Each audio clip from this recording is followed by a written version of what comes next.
Ilang Pangasinense pinarangalan kasabay ng ika-436 na agaw na Pangasinan. Mga obra naman ng isang Pangasinan artist, tampok sa isang exhibit. Tunghayan sa report ni Joan Ponsoy.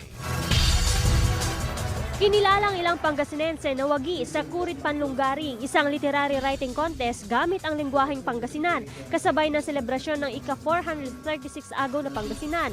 Iba't ibang kategorya ang pinaglabanan ng mga kalahok, kabilang poetry, essay, children's story at short story writing. Hall of Fame awardee si Alex Romeo Fernandez, miyembro ng Pangasinan Chess League. Isang 28 pages short story ang sinulat nito sa loob lamang ng 3 araw. Istorya ng dalawang magpinsan, yung isa social crimer. Ang problema, palagi niyang minamalit yung protagonist. Sa huli, nagkabaliktad yung sitwasyon nila. Sa poetry writing category, wagi ang guro sa kolehiyo na si Mark Anthony Austria. Sa pag-usbong ng makabagong teknolohiya, mas mabilis din umanong nakakalimutan ng mga kabataan ang sarili nitong wika. First, this is for the spread of the Pangasinan language. We know that our literature and our language is diminishing, di ba, as times go by. And so this is another way of helping revive Pangasinan literature and the Pangasinan language.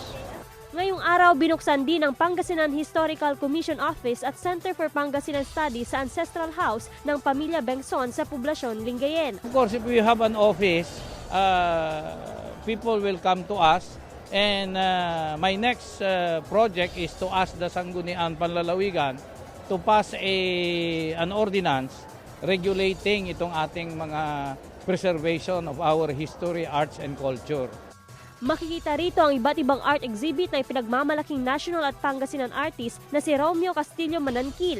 Si Manankil ang may konsepto sa original na disenyo ng kauna-unahang piso, 5 piso, 5 at 10 sentimo at 1,000 piso ng Bangko Sentral ng Pilipinas. This is one of my artworks, the closer to me. This was inspired by a picture of my wife. Actually, when she was young, no? Yeah. But of course, the only thing that is my wife there is the face. But the rest came from my creation. Joan Punsoy, naghahatid ng Balitang Amyanan.